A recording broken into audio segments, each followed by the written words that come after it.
Gold trusted gold buyers మీరు తాకట్టు పెట్టిన బంగారాన్ని విడిపించి ఈ రోజు ఉన్న మార్కెట్ ధరకు కొనబడను.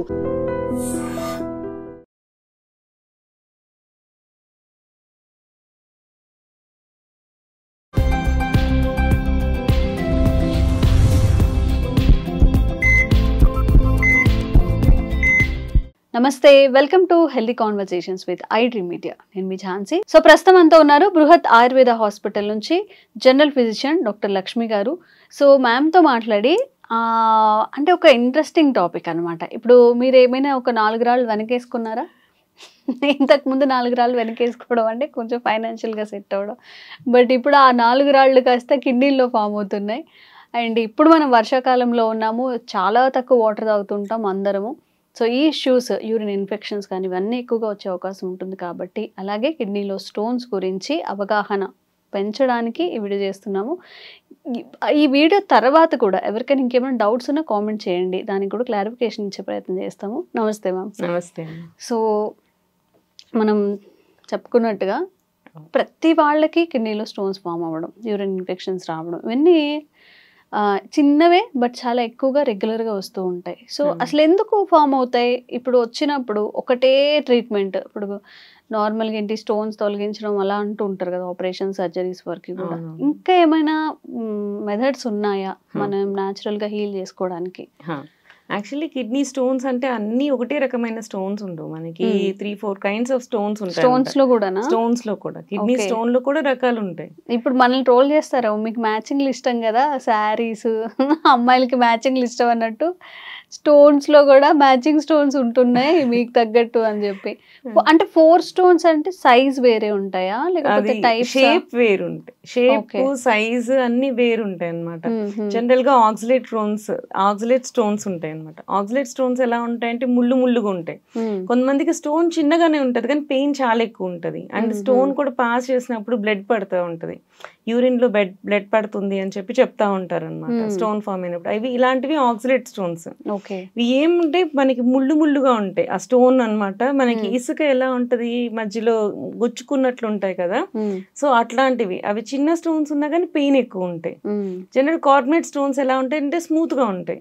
సో వాటికి ఏంటంటే అబ్స్ట్రక్షన్ అవుతాయి కానీ పెయిన్ ఎక్కువ రాదు, అవి ఉన్నట్టు కూడా తెలియదు. అందుకే కొంచెం పెద్ద సైజ్ వచ్చినంత వరకు కూడా మనకి అవేమి సిమ్టమ్స్ కనపడనీయకుండా చేస్తాయి అనమాట. అవి అబ్స్ట్రక్ట్ అయితే తప్ప మనకి అర్థం కాదనమాట. యూరిక్ యాసిడ్ స్టోన్స్ ఉంటాయి మనకి.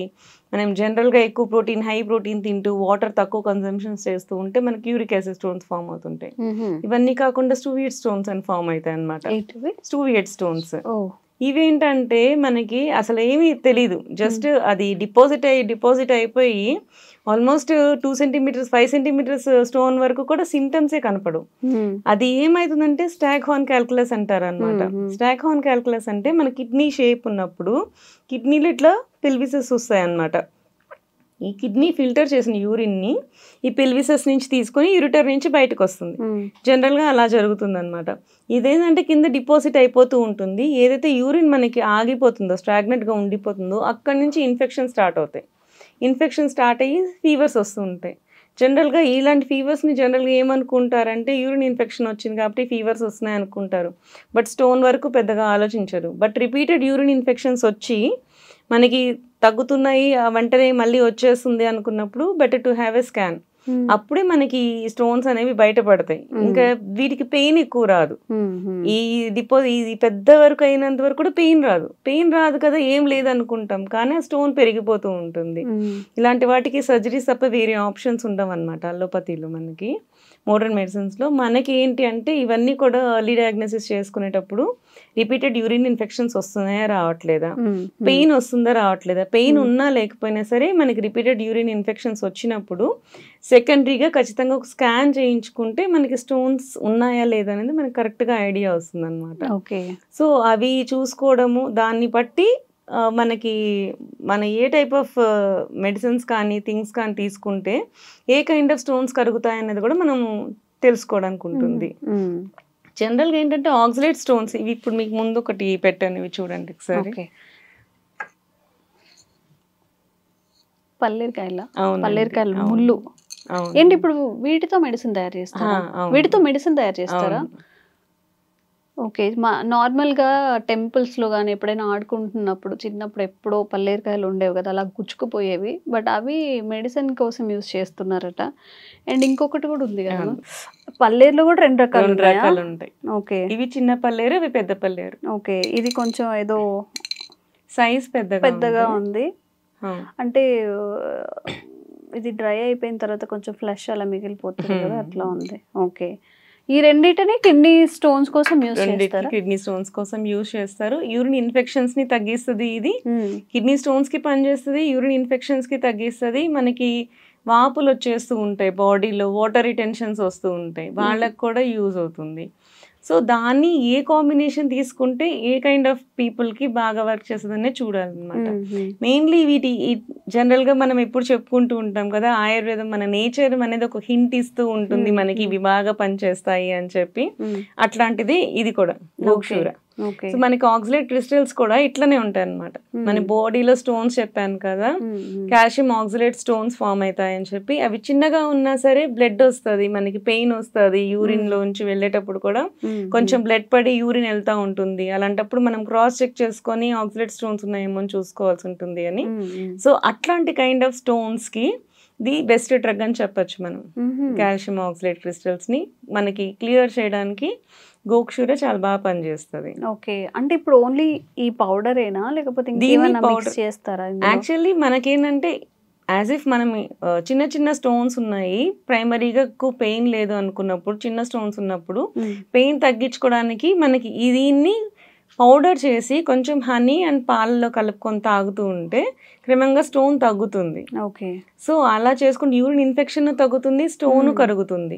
సో అట్లా అన్నమాట. అలా యూజ్ చేసుకుంటూ ఉంటే మనకి సెట్ అవుతూ ఉంటుంది. ఓకే. నెక్స్ట్ కార్బనేట్ స్టోన్స్ ఉంటాయి. కార్బనేట్ స్టోన్స్ ఎలా ఉంటాయంటే సాఫ్ట్ గా ఉంటాయి. ఇలాంటివి బార్లీ వాటర్, కోకోనట్ వాటర్ ఇట్లాంటివి కొంచెం తాగుతుంటే మళ్ళీ సెట్ అయిపోతూ ఉంటాయి అన్నమాట.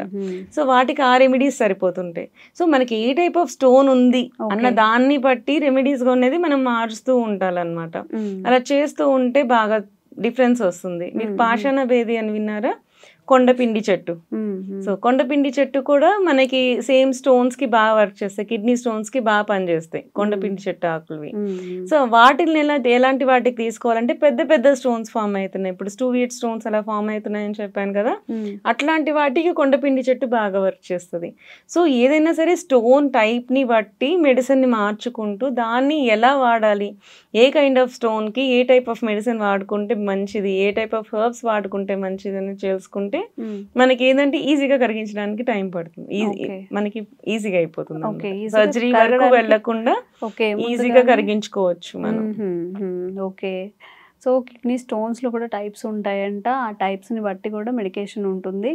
ఎవరికైనా అర్లీ స్టేజెస్లో ఉన్న వాళ్ళకి దీన్ని తప్పకుండా ట్రై చేయొచ్చు.